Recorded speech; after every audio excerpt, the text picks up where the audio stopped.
नमस्कार। माफ़ कीजिएगा, पिछला कनेक्शन हमारा कट गया था। ये हम एक नया प्रयोग ट्राई करके देख रहे थे स्लाइड्स वगैरह के साथ।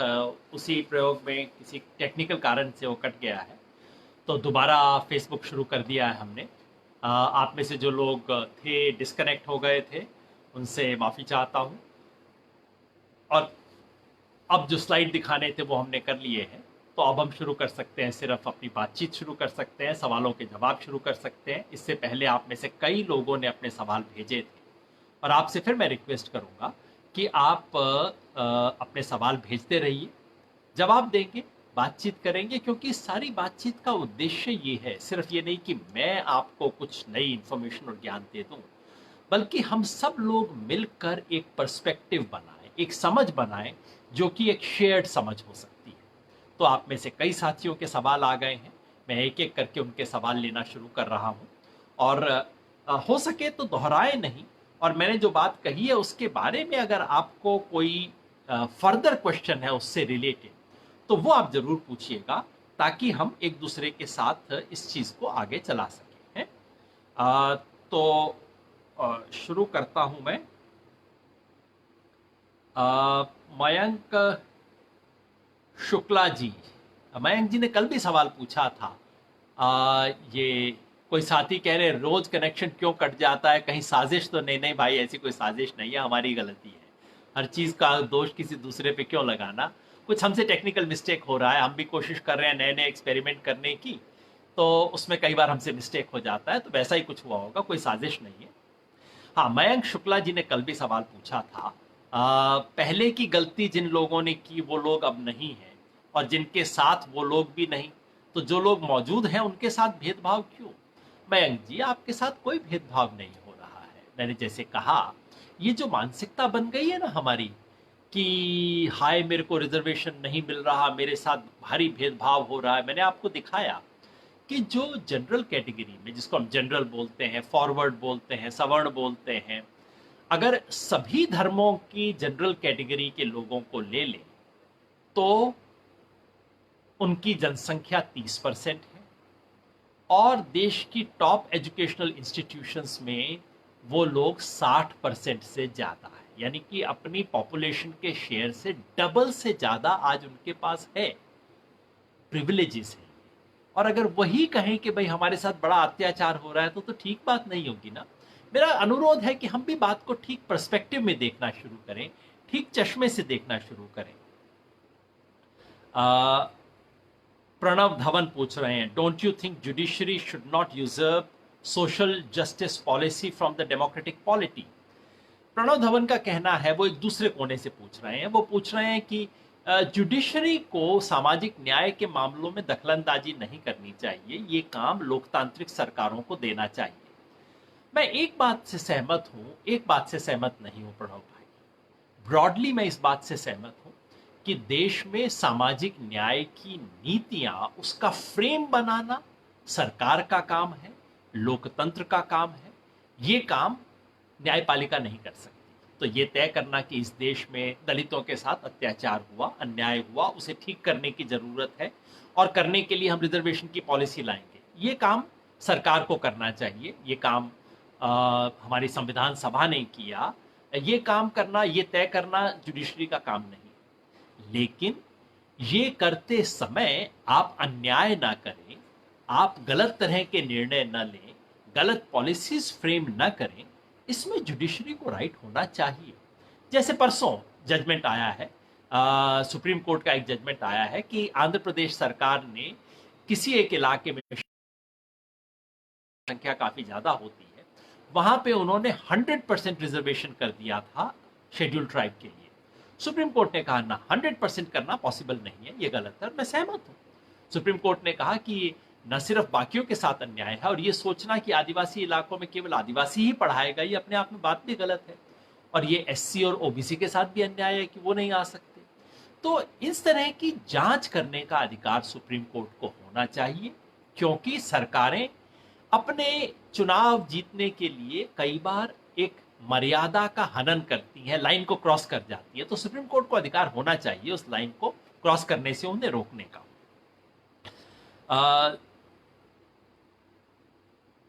ये कई साथी तो पुरानी बातें पूछ रहे हैं, क्या आरक्षण हटा देना चाहिए इत्यादि। सर 8 लाख 8 बीघा व शहर में 1000 वर्ग फुट के मकान में सवर्णों तथा कथित गरीबों को संविधान की धज्जियां उड़ाकर 72 घंटे में आरक्षण दिया गया, इस पर आपका क्या कहना है सर? ये सागर प्रसाद यादव जी पूछ रहे हैं।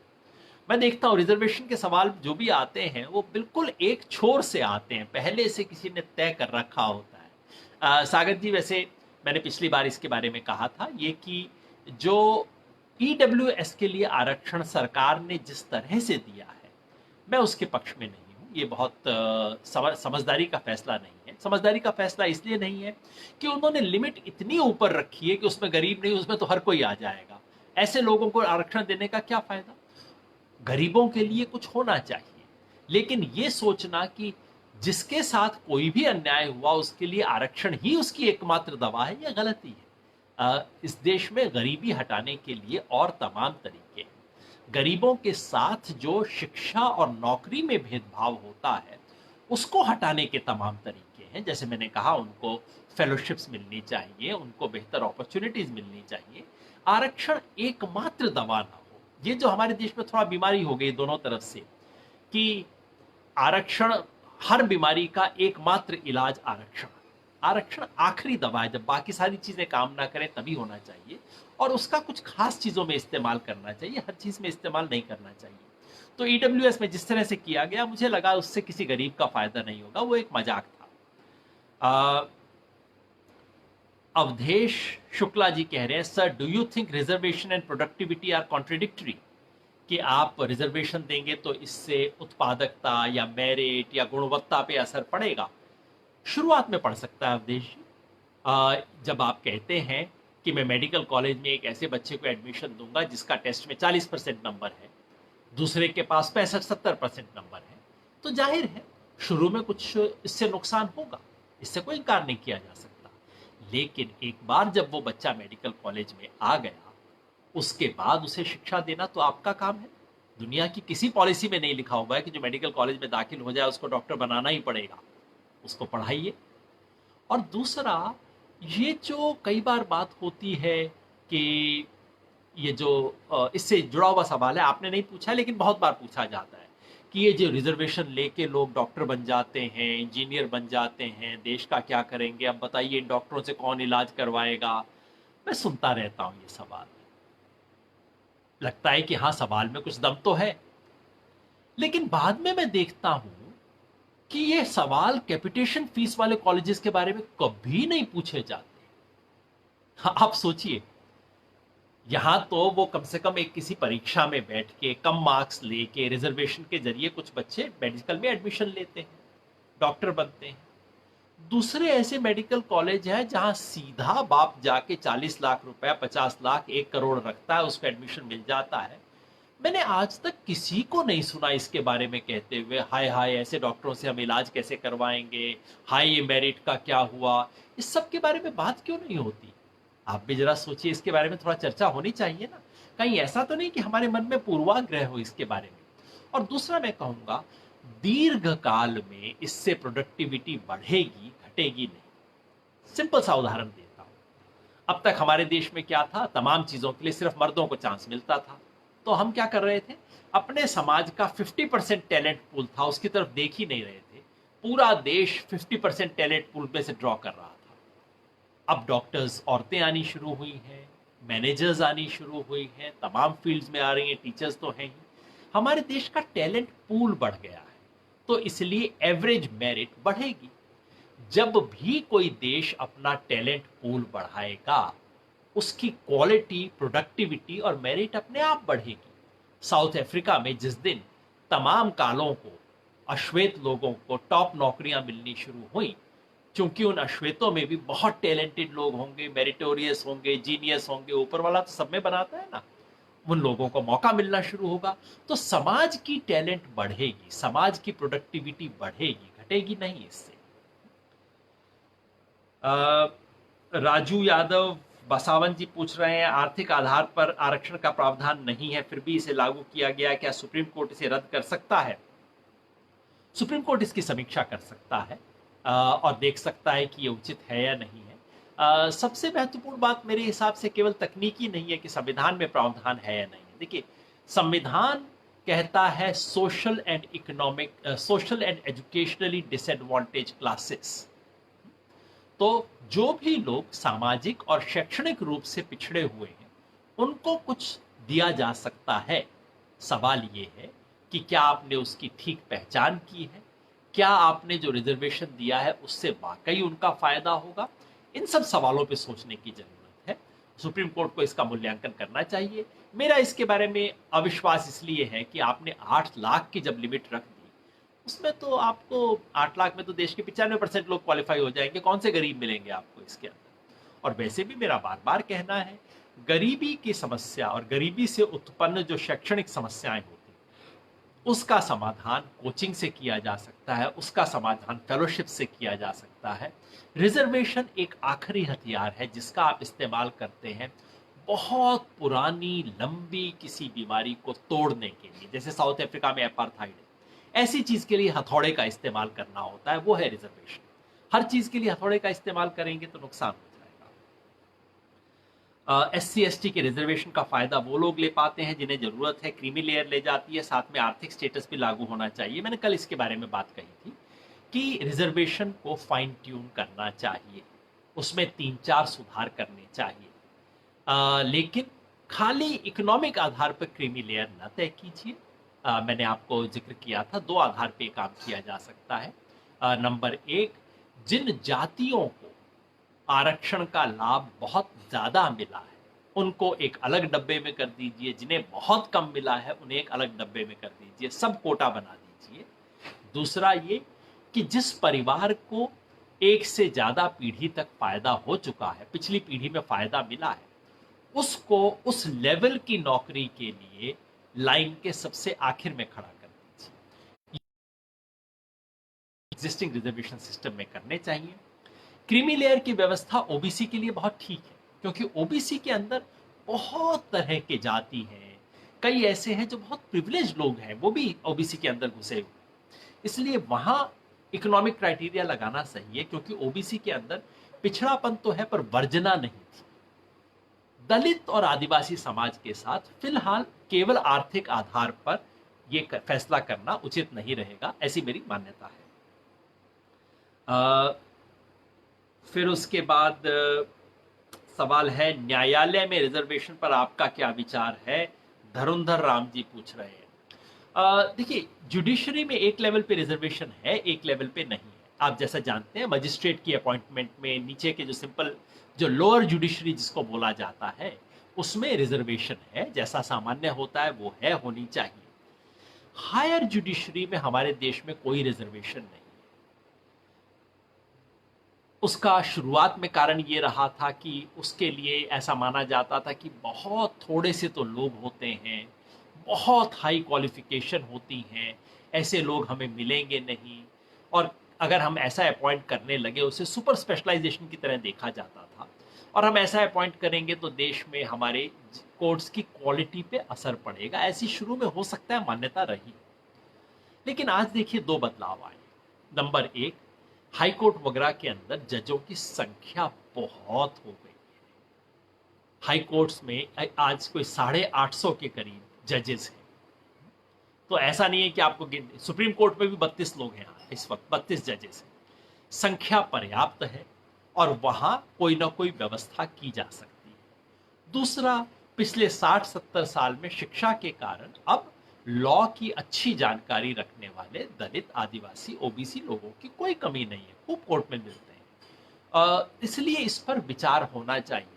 आरक्षण नहीं तो कम से कम आप विचार करना तो शुरू कीजिए। आज की स्थिति कितनी बुरी है, मैं वो बताने वाला था जब पिछली बार हमारा कनेक्शन टूट गया था। इस सवाल को 1998 में एक संसद की कमेटी ने जांचने की कोशिश की, उसके अध्यक्ष थे करिया मुंडा जी। उस वक्त जो मुझे याद है 480 जज हुआ करते थे हाई कोर्ट में, और कमेटी को बार बार करने के बाद हाई कोर्ट ने उत्तर देने से इनकार कर दिया। फिर उन्होंने ढूंढा, उन्होंने सिंपली इतना पूछा था, बताइए कितने एससी हैं कितने एसटी हैं आपके यहाँ हाई कोर्ट के जजेस में। फाइनल जो आंकड़ा मिला पता है कितना, 480 में से 15 दलित थे और 5 आदिवासी थे। 15% नहीं, 5% नहीं, केवल 15 और 5 20, 480 में से 20, यानी कि कुल मिला के देश की आबादी के जिनके लिए 22% रिजर्वेशन हो सकता था, 22.5%, वो 5% भी नहीं थे। सन 2011 में ये एससी कमीशन ने ये आंकड़ा दोबारा प्राप्त किया। अब 850 जज हो गए हैं, और अब पता है कितने थे? जो आंकड़ा तब आया 850 में से 24 सिर्फ, यानी कि 15% तो छोड़ दीजिए, 10% छोड़ दीजिए, 5% भी नहीं है, 3% के करीब है ये आंकड़ा। ये बहुत गड़बड़ चीज है। इसके लिए कोई व्यवस्था होनी चाहिए। ऑल इंडिया जुडिशरी सर्विसेज का एक प्रस्ताव आया है जो करिया मुंडा समिति ने दिया था। तो मैं नहीं कह रहा कि आप एकदम सुप्रीम कोर्ट में कल से रिजर्वेशन लागू कर दीजिए, लेकिन जैसा राष्ट्रपति के आर नारायणन ने एक जमाने में कहा था कि आप कम से कम विचार तो कीजिए, गौर तो कीजिए, देखिए तो सही कि भाई कितने लोग हैं। और जुडिशरी में, हायर जुडिशरी में जो हालत है, वो मैं ये भी याद दिलाती है कि अगर रिजर्वेशन ना होता तो आईएएस में भी यही स्थिति होती, तो सेक्रेटरीज में भी यही स्थिति होती, तो प्रोफेसरों में भी यही स्थिति होती। रिजर्वेशन ने कम से कम उसको तो तोड़ा है। ये सवाल मैं आपके सामने रखना चाह रहा था। तो जुडिशरी में धीरे धीरे बदलाव आना चाहिए। जुडिशरी में कम से कम ये मैंडेटरी होना चाहिए कि इस पर गौर किया जाए और इसकी रिपोर्टिंग रेगुलरली की जाए। कम से कम इतना होना शुरू होगा तो काफी कुछ फर्क होना शुरू होगा। महाराज जी कहते हैं मंदिर में ब्राह्मणों के लिए 100% आरक्षण क्यों है? ये सवाल नहीं है, स्टेटमेंट है आपका, शायद नारा है, क्योंकि दरअसल ये बात फैक्चुअली सही नहीं है। आपको पता नहीं, जानकारी है नहीं, केरला सरकार ने मंदिरों के अंदर, सरकार को अपॉइंट करने का हक होता है कुछ मंदिरों में ट्रस्टी, तो केरला सरकार ने कहा हम इसके अंदर दलित करेंगे, वो हुए। लेकिन जो आपका आशय है, जो इशारा है, वो बिल्कुल सही है कि हमारे समाज में सरकारी आरक्षण के अलावा कुछ दूसरे आरक्षण भी हैं। जैसा मैंने कहा, हमारी बड़ी बड़ी कंपनियां, इसमें तो आरक्षण है, अमीर लोगों के लिए आरक्षण है। आपने मंदिरों का जिक्र किया, इस देश के सफाई कर्मचारियों में किसका आरक्षण है? एक जाति का आरक्षण, उसने कभी मांगा नहीं आरक्षण, उसको जबरदस्ती आरक्षण दिया हुआ है। तो फॉर्मल आरक्षण के बाहर भी इस देश में बहुत कुछ आरक्षण है जो काम कर रहे हैं। आपका सवाल हमें उस तरफ इशारा करता है, हमें जानना चाहिए। विकास वैभव जी का सवाल है, आरक्षण की व्यवस्था संवैधानिक रूप से 10 वर्ष के लिए थी, लेकिन अब लगातार बढ़ाई जाती रही है, इसका अंत कब होगा? ये भाई ये गलतफहमी है विकास भाई। ये बार बार कई, हमारे देश में कई ऐसी चीजें हैं जो बार बार कही जाती हैं, और इतनी बार कही जाती हैं कि लोगों को लगता है कि नहीं सही होगा। जैसे ये बात बार बार कहते हैं ना, हिंदी राष्ट्रभाषा, अब कहीं नहीं लिखा राष्ट्रभाषा शब्द का जिक्र संविधान में है नहीं, लेकिन हर कोई कहता है हिंदी राष्ट्रभाषा, हिंदी राष्ट्रभाषा, बस जुबान पे चढ़ गया तो लोगों को लगता है सच है। इसी तरह से ये बात चल निकली है कि भाई आरक्षण तो सिर्फ 10 साल के लिए था जी। देखिए, दो अलग तरह के आरक्षण है। मैं चाहता हूं आप संविधान पढ़ें, समझें। दो अलग तरह के आरक्षण है। एक आरक्षण है लोकसभा और विधानसभा, वो 10 साल के लिए किया गया था, और उसमें सरकार को, उसमें संविधान अमेंडमेंट करने की छूट दी गई थी कि 10 साल के बाद मूल्यांकन किया जाए। उसका हर 10 साल बाद मूल्यांकन किया जाता है और बार बार उसको एक्सटेंड किया जाता है। आप कहेंगे वो बार बार एक्सटेंड क्यों किया जाता है? मेरा सिंपल आंसर है, आप राज्यसभा देख लीजिए। जैसे मैंने जुडिशरी की बात कही ना, राज्यसभा में कोई रिजर्वेशन नहीं है। राज्यसभा में SC ST के लिए कोई रिजर्वेशन नहीं है, OBC के लिए तो कहीं है ही नहीं पॉलिटिक्स में। और उस राज्यसभा में 10% भी SC ST मिला के नहीं पहुंचते। इसका मतलब है कि हमारे दिल में तो मैल है, वो तो गया नहीं है ना। तो इसलिए आरक्षण की जरूरत है वहां। और जो दूसरा आरक्षण है नौकरियों में, सरकारी नौकरी और शैक्षणिक संस्थाओं में आरक्षण, उसके लिए संविधान में कोई लिमिट नहीं बनाई गई थी। संविधान ने, दरअसल संविधान का प्रोविजन उसका केवल एनेबलिंग प्रोविजन है। संविधान कहता है कि इन्हें फला फला वर्गों को आरक्षण दिया जा सकता है, बस। इसके बाद सरकारों को तय करना है ना? तो ऐसी 10 साल की लिमिट कभी नहीं थी, खत्म होने की बात नहीं थी संविधान में लिखी हुई। खत्म होने की बात आपके मन में आती है, मेरे मन में भी आती है। मैं चाहता हूं आरक्षण समाप्त हो। मैं चाहता हूं आरक्षण समाप्त हो जिस दिन इस देश में जाति का भेदभाव समाप्त हो जाए। मैं तो सपना देखता हूं ऐसे हिंदुस्तान का, जहां किसी की जाति के नाम से मुझे आइडिया ही ना लगे कि वो कैसे स्कूल में पढ़ा होगा, उसको कितने अवसर जिंदगी के मिले होंगे, कौन सीईओ बनेगा, कौन आईआईएम जाएगा, जाति के नाम से कुछ पता ही ना लगे। मैं आईआईएम के हॉल में जाऊं और वहां मुझे इंट्रोड्यूस करने वाला दलित हो, बात करने वाला आदिवासी हो, बहुत सुंदर दिन होगा वो तो। जिस दिन ऐसा हो जाएगा उस दिन आरक्षण की व्यवस्था अपने आप रिडंडेंट हो जाएगी, उसको खत्म करना चाहिए। आरक्षण को समाप्त करना हमारा लक्ष्य होना चाहिए, ये याद रखते हुए कि आरक्षण को समाप्त करने का मतलब है इस देश में जाति व्यवस्था के अन्याय को समाप्त करना। वो समाप्त कीजिए, आरक्षण व्यवस्था जरूर खत्म होनी चाहिए। Pankaj Kumar, why do I see some of my educated friends, both reserves and general, not understanding the concept of reservation? Is there any fault in our education system or is it a cultural disease? अच्छा सवाल पूछा है पंकज जी, मुझे लगता है दोनों है। एक तो मुझे लगता है ये ना मैल बहुत है, बुरा शब्द है मैल। ये मैल है हमारे समाज में, सांस्कृतिक मूल्यों में हमारे ना पीढ़ी दर पीढ़ी हमारे मन में एक मैल है जो चला आ रहा है। जाति के सवाल पे मैं देखता हूँ अच्छे अच्छे लोगों का मुंह से ऐसी बुरी गालियां निकलती हैं, ऐसे बात कहते हैं, मुझे लगता है कि कहीं संस्कार में हमें सुंदर चीजें भी मिलती हैं और संस्कार में कहीं कूड़ा भी आता है। तो ये तो कूड़ा है, हमें स्वीकार करना पड़ेगा, हमारे समाज में कूड़ा तो है। अब आप ही बताइए, इस देश में इतनी योजनाएं बन जाती हैं, क्या कुछ चीजें हो जाती हैं, एक झटके में 50,000 करोड़ की स्कीम अनाउंस हो जाती है, 72 घंटे में ईडब्ल्यूएस के लिए आरक्षण आ जाता है। लेकिन हाथ से मैला उठाने वाले लोगों को उस काम से मुक्ति मिले, ये काम इस देश में 70 साल से नहीं हुआ। बहुत बड़ा काम था क्या? बहुत बड़ा पैसा लगना था क्या? कितनी बड़ी बात थी?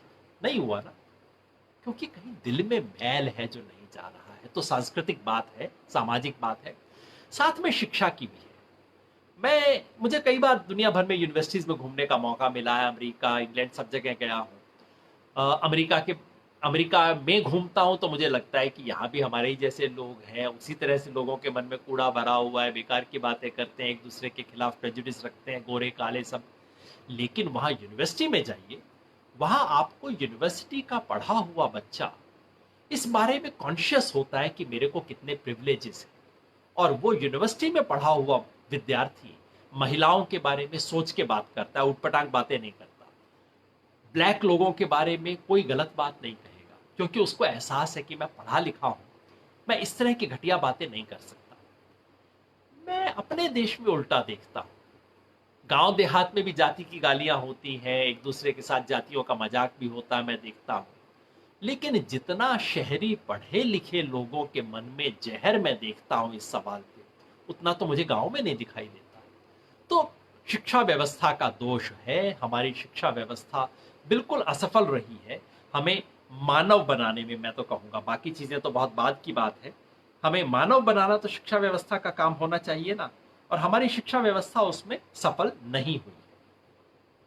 सलोक Bhattacharya, you stated that people who are historically mistreated must be provided special opportunities. However, when should we stop? मैंने शायद इसका उत्तर दे दिया है। जिस दिन आपको लगे कि इस देश में किस जाति में आपका जन्म हुआ, उससे आपके लाइफ अपॉर्चुनिटीज पे कोई असर ही नहीं पड़ता, उस दिन बंद कर दीजिए ना, कितना बढ़िया दिन होगा। साथ में डॉक्टर अंबेडकर को श्रद्धांजलि भी देंगे हम सब मिलके उस दिन। सेंथिल अय्यर पूछ रहे हैं, why can't we just have two segments, financially forward, financially backward?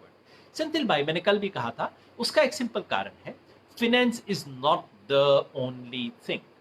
Economic backwardness एक महत्वपूर्ण बात है, अमीरी गरीबी महत्वपूर्ण है, लेकिन अमीरी गरीबी एकमात्र बात नहीं है। सामाजिक, मैंने कहा था कल्चरल कैपिटल, जो कल्चरल कैपिटल होती है उसका मुकाबला नहीं किया जा सकता। जैसे अमेरिका में रेस की बात है, कल ही मैं एक डॉक्यूमेंट्री देख रहा था कि ब्लैक लोगों के पास कुछ पैसा आया तो वो एक अच्छी कॉलोनी के अंदर मकान लेने गए। तो वहां के एजेंट ने कहा कि तुम मेरे से पैसा ले लो, इस कॉलोनी के अंदर मकान मत खरीदो। क्यों भाई? प्रॉपर्टी एजेंट था वो। उसने कहा तुम आ गए तो मेरी कॉलोनी के रेट डाउन हो जाएंगे।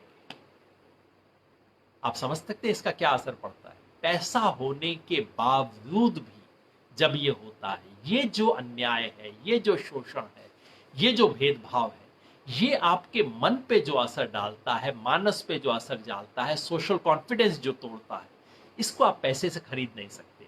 So please don't think that economy and finance is the only thing. It's a very important thing. It is not the only thing. Cultural capital, historically accumulated memories, social prejudices, social confidence, इस सब से बहुत फर्क पड़ता है जिंदगी में, और इसका मुकाबला सिर्फ पैसे से नहीं किया जा सकता. कमिल रजा खान साहब पूछते हैं, sir simple question, is reservation a good idea? मन तो मेरा करता है कि पूछूं कि सारी रात रामायण पढ़ी थी, अब पूछ रहे हैं सीता किसका बाप थी. देखिए, reservation is not itself a good idea. Reservation is a necessary evil. Reservation वहां होनी चाहिए जहां बहुत accumulated inequalities है. inequalities का मुकाबला करने के लिए रिजर्वेशन एक उसकी काट है, उसका औजार है, एक कड़वी दवाई है. इसे वैसे ही शौक के लिए नहीं पीना चाहिए, लेकिन जब जरूरत हो तो जरूर पीना चाहिए. Reservation is necessary, not sufficient. है, पर्याप्त नहीं है, और भी बहुत कुछ करने की जरूरत है. दिक्कत यह है कि हम रिजर्वेशन करके बैठ जाते हैं, हाँ भी मेरा काम तो हो गया, बस जो करना था कर दिया, अब और क्या दे दिया. Pujit Sharma, what is your stand on SC's recent advice about rationalizing reservation? Isn't it good for Dalits if new Brahmins will be eliminated? Pujit जी, दो बातें हैं. मैं बार बार कहता रहा हूं कि रिजर्वेशन के सिस्टम में सुधार करना चाहिए. मैंने अभी कुछ देर पहले भी बोला, और खास तौर पे ओबीसी में दो कैटेगरी बना देनी चाहिए, वो ऊपर वाली जातियां और वो ज्यादा पिछड़ी हुई जातियां, ताकि उसमें जो ऊपर वाली जातियां हैं वो सब पे कम पक्ष में हो. सुप्रीम कोर्ट ने कहा रिफाइन करो, मैं इसके पक्ष में हूं. सुप्रीम कोर्ट ने मंडल के पक्ष में जो फैसला दिया था, इंदिरा साहनी जजमेंट जो कहते हैं, उसमें सुप्रीम कोर्ट ने कहा था कि हर 10 साल बाद रिवाइज करना चाहिए. नहीं किया गया. मैंने खुल के इसका विरोध किया है. मैं बार बार कहता हूं, लिस्टों को रिवाइज करना चाहिए, और अगर कहीं खासतौर पे ओबीसी में ऐसी जातियां मिले जो कि नॉर्मल एवरेज से ऊपर पहुंच गई हैं, उनको लिस्ट से बाहर निकाल देना चाहिए. तो नए ब्राह्मण ना बने, ये अच्छी बात है, इसका ध्यान रखना चाहिए. एक चीज पे मैं आपको थोड़ा सा अलर्ट करूंगा पुजित भाई, वो ये कि ये आवाज अगर खुद ओबीसी के अंदर से आए कि कुछ लोगों ने कब्जा क्यों कर रखा है, दलित समाज के अंदर से आए कि कुछ परिवारों ने क्यों कब्जा कर रखा है, वो अच्छी लगती है. अगर बाहर से आए तो उसमें कहीं कहीं लगता है कि हमें रिजर्वेशन उखाड़ने की जल्दी है. ऐसा ना हो जाएगा. तमोग्न Bhattacharya, I hear people say reservation is misused in urban and metropolitan cities. How much truth does it hold? And sir, if I want to write your letter, how can I send it? You can send me any letter at an email, yogendra.yadav@gmail.com. बड़ा simple सा मेरा email ID है. आप कहते हैं कि is reservation being used, misused in urban and metropolitan India? मैं आपको एक सिंपल सजेशन देता हूं. आप जाइए, कहिए आपका नाम है तमोग्न भट्टाचार्य, तो मैं मानता हूं भट्टाचार्य आमतौर पे बंगाली ब्राह्मण का नाम होता है. आप कहिए कि नहीं, मेरे को दलित होने का सर्टिफिकेट चाहिए. आप शहर में रहते हैं ना, आप 1 महीना जाके दलित होने का सर्टिफिकेट लेने की कोशिश कीजिए. कहिए कि हाँ, मैं एससी कहलाने को तैयार हूं, मुझे सर्टिफिकेट दे दो एससी होने का. आपको नहीं मिलेगा सर्टिफिकेट. फिर दोबारा 1 महीना छुट्टी लेने के बाद आप एक दूसरी कोशिश करना, कहना कि मेरे को गरीब होने का सर्टिफिकेट चाहिए और मैं पैसा देने को तैयार हूं. पहली बार भी कहना कि मैं पैसा देने को तैयार हूं, मेरे को एससी का सर्टिफिकेट दे दो. मेरा अनुमान है आपको नहीं मिल पाएगा, क्योंकि वो सिस्टम हमारे यहाँ काफी टाइट है. और अगर आप ये कहेंगे कि मुझे गरीब होने का सर्टिफिकेट दे दो, थोड़ा बहुत खर्चा पानी करेंगे, चाय पानी का हिसाब करेंगे, तो आपको गरीब होने का सर्टिफिकेट मिल जाएगा. इसलिए मेरा मानना है कि हाँ, हर सिस्टम दुनिया का मिसयूज होता है, लेकिन ये जो कास्ट बेस्ड रिजर्वेशन का हमारे यहाँ सिस्टम है, ये ग्रॉसली मिसयूज नहीं हो रहा है. और इसको आंखों से भी चेक कर लीजिए ना, घूमिए. मैंने पिछली बार भी ये रिक्वेस्ट किया था, हर बार मैं कहता हूँ, थोड़ा हम समाज में घूमें, लोगों से मिले, उन समाज के पास जाएं जिनके लिए ये रिजर्वेशन सिस्टम बना है. 2 दिन सफाई कर्मचारी के घर के अंदर जाके रहे, 2 दिन दलित बस्ती में घूम के आए, आदिवासी इलाके में 1 हफ्ते की यात्रा करके आए, इन सब करेंगे ना तो इतनी जानकारी हमें मिलेगी जो बहुत उपयोगी रहेगी। ये हम नहीं करते तो हमारे मन में क्या हो रहा है मुझे पता नहीं लग रहा है, क्या हो रहा है, देखते रहे। उपकार रस्तोगी जी पूछ रहे हैं, Indian reservation system, what should be the exit policy of any community. बारे में एक तो कोरोना को लेके सबकी बड़ी चिंता है, दूसरा रिजर्वेशन को लेके बहुत चिंता है, एग्जिट पॉलिसी की बहुत चिंता रहती है। बिल्कुल होनी चाहिए, मैं समझता हूँ एग्जिट पॉलिसी होनी चाहिए, लेकिन याद रखिए रिजर्वेशन से एग्जिट पॉलिसी का मतलब है एनिहिलेशन ऑफ कास्ट पॉलिसी।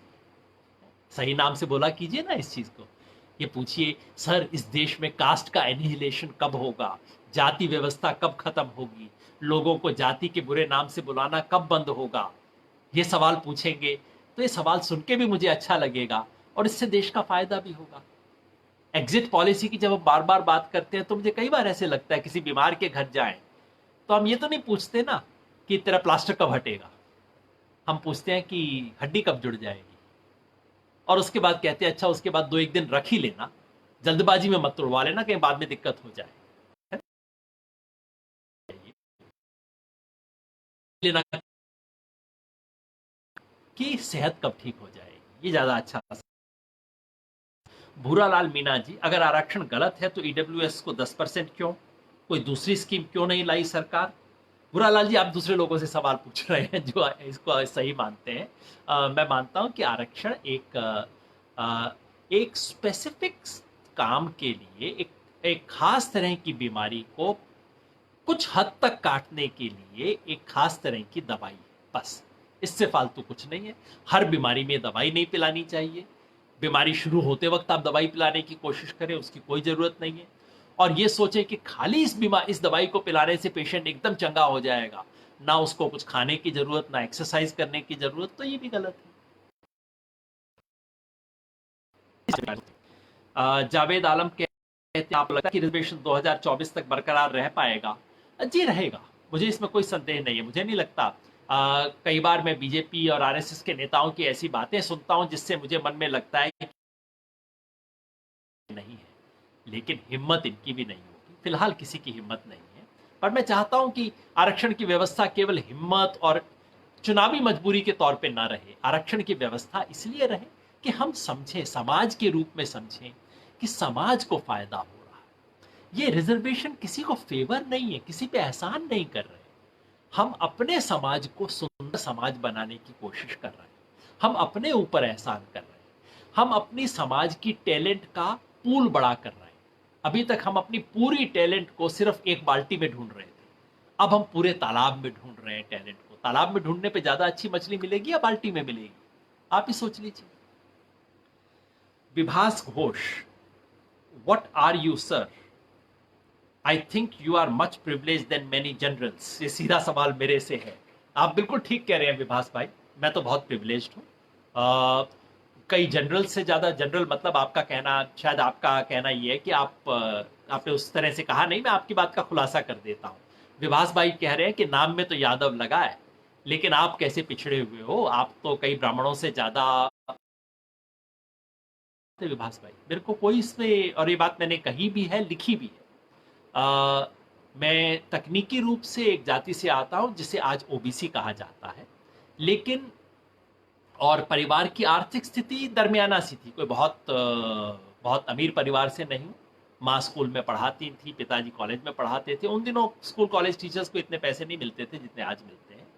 तो एक साधारण परिवार में रहा, खाने पीने की कमी नहीं थी, लेकिन अगर फेलोशिप ना होता तो मैं इस तरह की चीज़ें पढ़ ना पाता। तो लेकिन इंटेलेक्चुअली मुझे प्रिविलेज था, ये बात मैं बार बार कहता हूँ। मुझे 2 बड़े प्रिविलेज थे।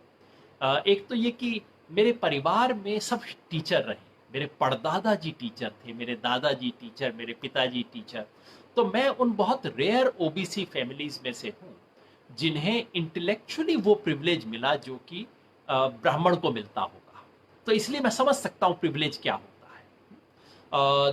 दूसरा प्रिविलेज ये भी था कि मेरी माँ हिंदी पढ़ाती थी, हिंदी पढ़ती थी, मुझे हिंदी सिखाती थी। मेरे पिताजी मार्क्स को पढ़ते थे, गांधी को पढ़ते थे, घर में बीबीसी सुना जाता था। ये सब बहुत बड़े प्रिविलेज हैं, और इसलिए आप पलट के अब पूछेंगे अब आपको क्यों मिलना चाहिए। भाई मुझे ना मिला है ना मिलना चाहिए। ये दिक्कत ये होती है कि सोशल मीडिया की दुनिया में पता नहीं कब कहाँ का आ जाए। मैं आपको हलफनामे पे लिख के देने को तैयार हूँ। मुझे अपने जीवन में आज तक कभी कोई रिजर्वेशन का एडवांटेज ना मिला है। मेरे ज़माने में होता भी नहीं था ओबीसी के लिए रिजर्वेशन। मुझे कभी मिला नहीं है। मुझे मेरे परिवार को मिलना चाहिए नहीं। हमने कभी लिया नहीं है, मेरे बच्चों ने नहीं लिया है, ना ही लेंगे। और अगर ऐसा कुछ, और ना ही हम कानूनी रूप से एलिजिबल हैं। एक क्रीमी लेयर इसीलिए है, और मैं बार बार उसका समर्थन कर रहा हूं कि अगर आप क्लास 1 ऑफिसर के रैंक पे हो जाते हैं तो आप क्रीमी लेयर के नाते ओबीसी, तो मैं बाहर हूं उससे। तो आप परेशान ना होइए। मुझे ना मिला है ना मिलेगा, और मेरे जैसे लोगों को बिल्कुल नहीं मिलना चाहिए। ये बात मैंने हमेशा कही है, और ना मुझे ना मेरे परिवार में आज तक किसी को मिला है, ना मिल सकता है, ना मिलना चाहिए। अब हम काम की बात करें, जिस सवालों पे हम बात कर रहे हैं, क्योंकि कई बार क्या होता है हमारे यहाँ तर्क चलते चलते मामले को पर्सनल करके हमें लगता है कि चलो तर्क जीत लिया। ऐसा ना करें। श्रीनिवास राव कहते हैं क्यों नहीं आबादी के हिसाब से सरकारी नौकरियों में बात कहते हैं कि इसको हम आबादी के हिसाब से कोटा बना लें, बिल्कुल क्लियरली उसमें कि हर जाति का तय हो जाए कि आपकी जाति की इतनी आबादी और आपको इतने परसेंट मिले। मेरे कई साथी भी ये बात कहते हैं, मैं इससे सहमत नहीं। क्योंकि हर कोई चीज केवल आबादी के हिसाब से बराबर बांटनी नहीं चाहिए। कहीं ना कहीं आपकी क्षमता का हिस्सा होना चाहिए। 50% सीटों को आप उसके आधार पर बांटें, ठीक है, लेकिन कुछ सीटें ओपन रहनी चाहिए, क्योंकि हर एक में अलग अलग एप्टीट्यूड भी होता है। तो सभी चीजों को केवल जाति के आधार पर बांट दिया जाए, फिर उसके बाद सवाल आएगा कि जाति के अंदर महिला पुरुष का क्या होगा। फिर उसमें सवाल आएगा जाति पुरुष महिला, महिला पुरुष के अलावा गांव शहर वालों का भी हिस्सा करो इसके अंदर। किस किस का करेंगे, वो मुझे नहीं लगता। तो इस तरह कोटे की, इस तरह की बात का मैं समर्थन नहीं। Health and education state sponsor कब होंगे, शुरुआत कैसे होगी राष्ट्रीय बहस की, इस पे विशाल जी आपने बहुत सुंदर सवाल पूछा। मैं कह सकता था ये आरक्षण से संबंधित नहीं है, लेकिन दरअसल आरक्षण से संबंधित है। और मैंने पिछली बार भी कहा था, धन्यवाद आपने मेरे को दोबारा मौका दिया।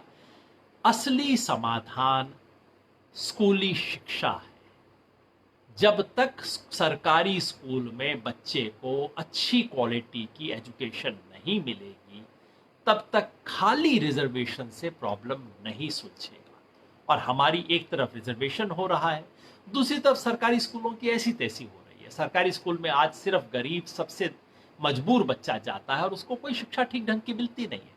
तो सरकारी स्कूल में शिक्षा अच्छी क्वालिटी की और हेल्थ, ये दो कर दें तो आधा काम रिजर्वेशन का तो इन दोनों से भी हो सकता है। मिराज अहमद सफ़ी साहब कहते हैं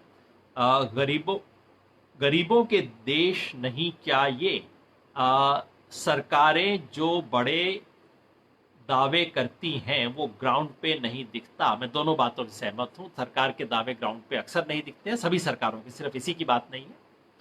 और पिछले एक महीने से तो मुझे लग रहा है, जब बार बार ये तस्वीरें मैं सड़क पे देख रहा हूँ ना, लोगों की पैदल चलते हुए, मुझे वाकई लगता है दो देश हैं। गरीब के लिए एक अलग देश है, ये हिंदुस्तान, ये इंडिया। गरीब नहीं, कोई उसके लिए किसी के मन में कोई फीलिंग नहीं, कुछ नहीं, बिल्कुल एक अलग देश हमने बना दिया है। सुधीर सोनवाने जी पूछ रहे हैं how you think about violence journalism.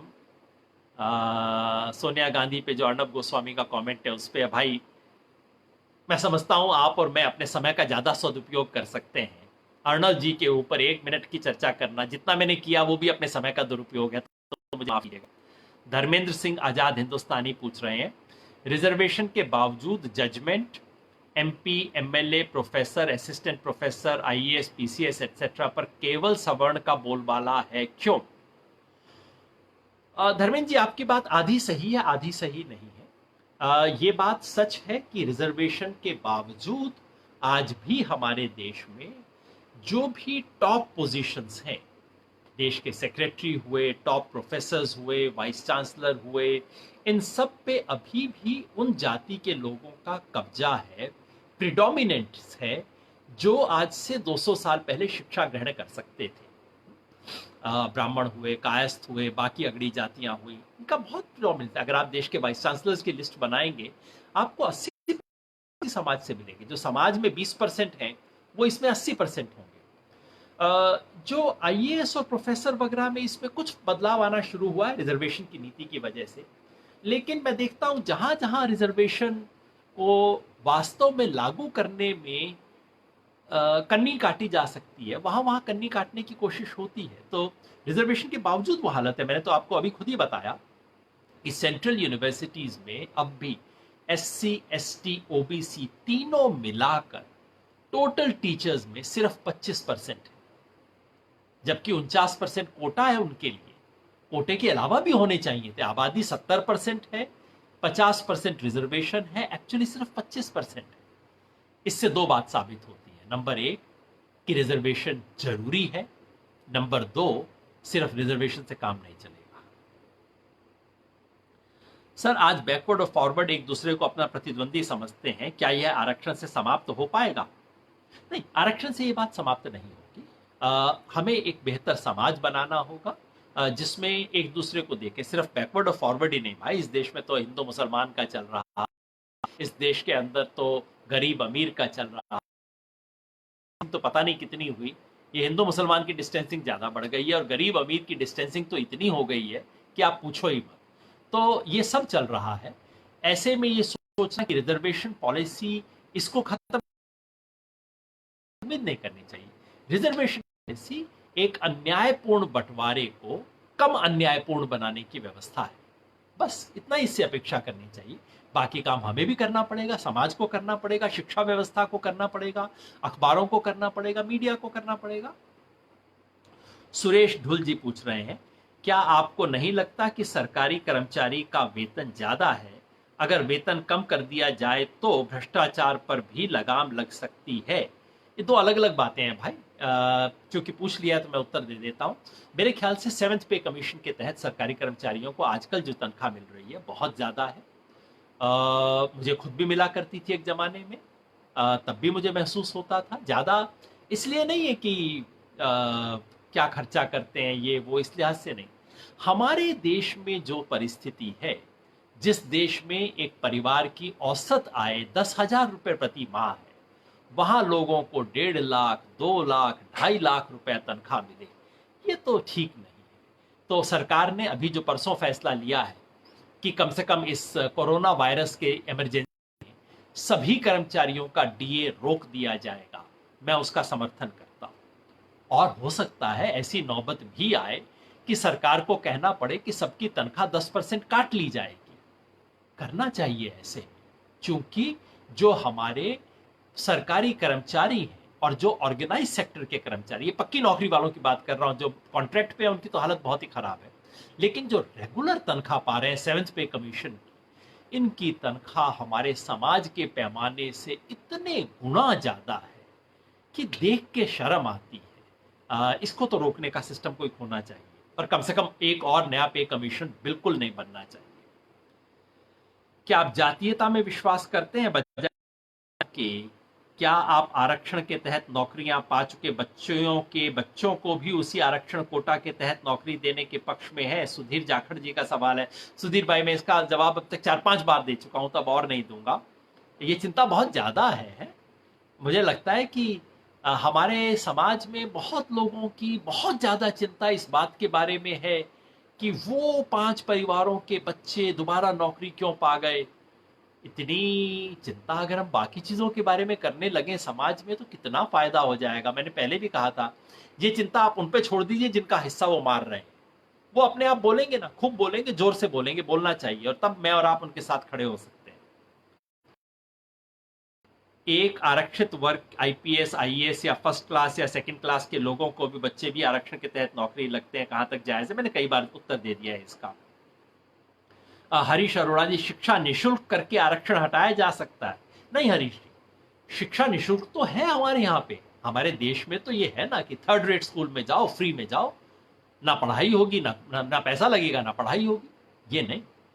हाँ, अगर आप कॉमन स्कूल सिस्टम को लागू करें, यानी कि आप 50 साल तक के लिए नियम बना दीजिए, इस देश का हर बच्चा, अंबानी का बच्चा भी, मेरा बच्चा भी, और गांव के मनरेगा की मजदूरी करने वाले का बच्चा भी, तीनों का बच्चा एक स्कूल में पढ़ेगा।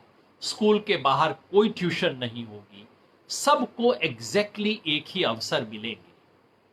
उसके बाद हो सकता है 50 साल बाद आप इस स्थिति में आ जाएं कि आप कहें कि आरक्षण की जरूरत नहीं है। शिक्षा के अवसर समान करना बहुत बड़ा कदम होगा, अच्छा कदम होगा, लेकिन शिक्षा के अवसर समान केवल इससे नहीं हो जाते कि हमने फ्री एडमिशन दे दिया, अब तो जी लड़कियों को भी स्कूल में आने के लिए हमने परमिट कर दिया है, अब तो देखो जी एससी के बच्चों को हम साथ ही बैठा लेते हैं। ये कोई बराबरी नहीं है, ये कोई एहसान नहीं है। बराबरी तब है जब वास्तव में उन्हें बराबर के दर्जे की शिक्षा मिले। जो आज शहर के प्राइवेट स्कूल में पढ़ने वाले बच्चों को जिस क्वालिटी की एजुकेशन मिलती है, वो क्वालिटी की एजुकेशन आप गरीब बच्चे को सुनिश्चित करवा दीजिए, गांव वाले को, और साथ में उसको ये भी कॉम्पेंसेट करवा दीजिए कि जब वो वापस जाएगा तो उसकी मां, उसके लिए भी कुछ कॉम्पेंसेटरी मैकेनिज्म बना दीजिए। उसके बाद जब आप बराबर कर देंगे, होगी वो सच्ची दौड़ होगी, उसमें जो जीते जीते, फिर आरक्षण की जरूरत नहीं है। Aditya Yadav, what do you think is the utmost role of university education? University education का रोल तो होना चाहिए हमें ज्ञान देना, खास तौर पे हमारे अज्ञान को समाप्त करना, पकड़ जाल लगे होते हैं उसको खत्म करना। केवल सूचना देना यूनिवर्सिटी एजुकेशन का काम नहीं होना चाहिए, लेकिन मैं देखता हूं आजकल तो केवल सूचना देने का ही काम होता है, ये मेरे को लगता है। जितेंद्र यादव जी पूछ रहे हैं जातिगत जनगणना होनी चाहिए या नहीं। इस पे 2011 में काफी बहस हुई थी, मैंने उस पर लिखा था। मेरा सिंपल कहना है, अगर आप आज इस देश में ओबीसी को रिजर्वेशन दे रहे हो तो कम से कम ओबीसी की गणना तो करें। हम दुनिया का एकमात्र देश है जो किसी को बेनिफिट्स दे रहा है और उसकी गिनती करने से डर रहा है। आप ही बताइए, अमेरिका के अंदर हो जाए कि ब्लैक्स को इतने परसेंट दिया जाएगा, लोग पूछेंगे ना कितने ब्लैक्स हैं, नहीं नहीं वो तो नहीं पता, लेकिन इतने परसेंट दे दिया जाए, कैसे दिया जाए? तो ओबीसी की जनगणना तो होनी ही चाहिए। बाकी की भी कोई ना कोई सर्वे का मेथड होना चाहिए, क्योंकि इस देश में जो अपर कास्ट का प्रिविलेज है वो छुपा रहता है, उसके बारे में कभी गिनती नहीं होती। मैं चाहता हूं इसके ऊपर से पर्दा उतरे, पर्दा उतरे कि इस देश के कितने टॉप पोजीशन पे सिर्फ एक या दो जाति बैठे हुए हैं। इस पे पर्दा उतरना चाहिए ना। जैसे आजकल दुनिया भर में ये नियम हो गया है कि भाई सारे आदमी हैं तो कोई औरत खड़ा होकर पूछ लेती है, क्यों जी आपको कोई औरत दिखाई नहीं दी? समझ अकल औरतों में नहीं है क्या? ये नियम जाति के बारे में भी बनना चाहिए ना, दिखाई दे।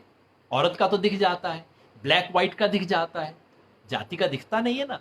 मैं चाहता हूं जाति दिखे, इससे जाति बढ़ेगी नहीं, इससे जाति टूटेगी।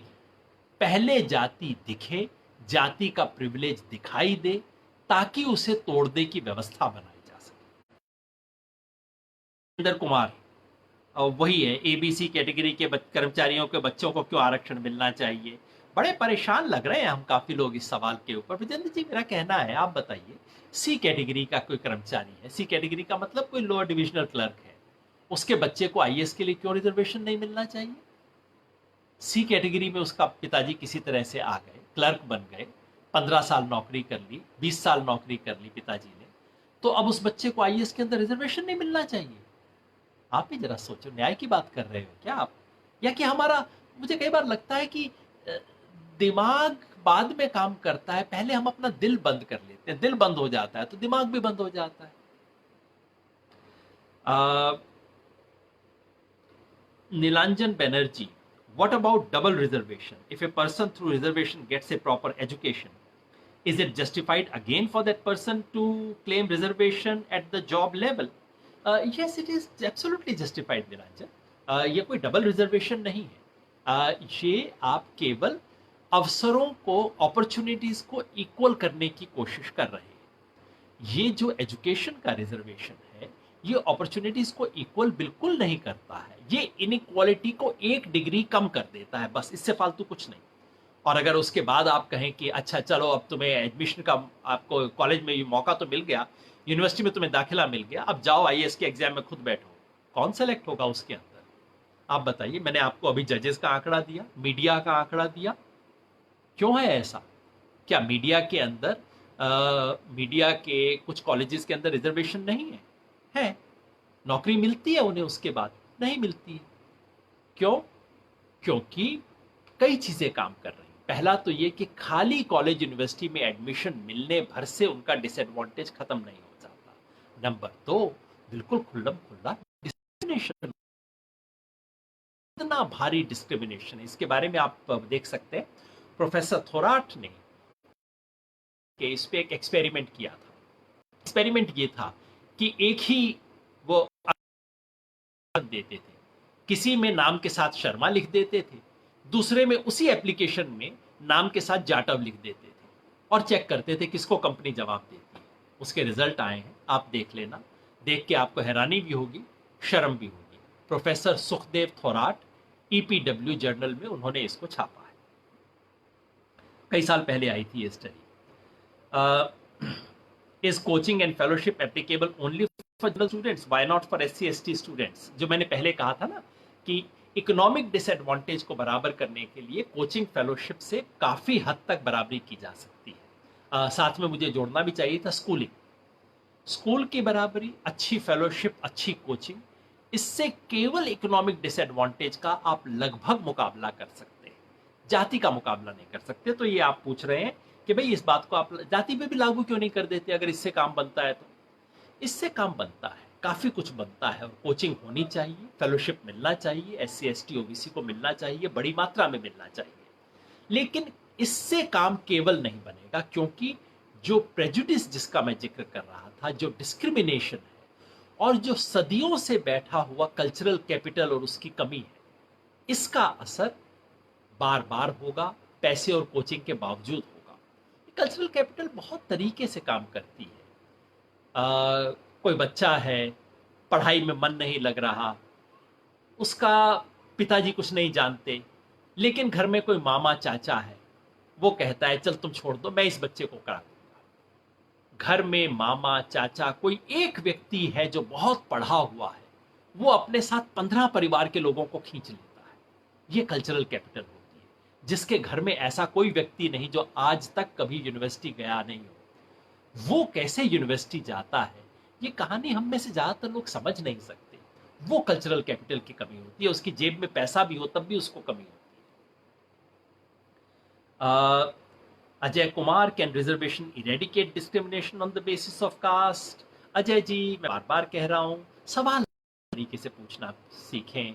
हम ये पूछ रहे हैं कि किसी डॉक्टर ने हमें दवाई दी और हम क्या कह रहे हैं कि क्या ये दवाई लेने से डॉक्टर साहब मैं तगड़ा हो जाऊंगा, क्या ये दवाई लेने से मेरी नज़र भी अच्छी हो जाएगी, क्या ये दवाई लेने से मेरा शरीर एकदम हर चीज़ में स्वस्थ हो जाएगा? और डॉक्टर कहेगा ना भाई, जुकाम की दवाई दी है, पूरी ज़िंदगी की दवाई नहीं।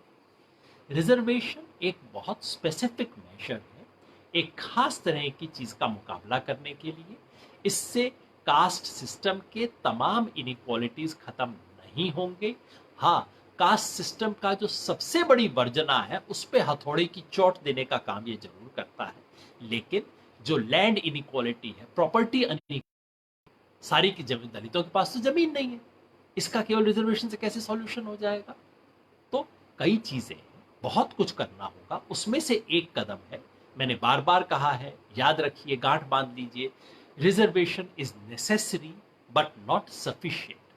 अनिवार्य है लेकिन ये अपर्याप्त है, पूरी नहीं है, इसके अलावा कुछ करना होगा। अवधेश शुक्ला जी, हमारी व्यवस्था ऐसी है जहां बेरोजगारों की फौज है, दूसरी तरफ योग्य व्यवस्था संभव है जिसमें सबको रोजगार मिले?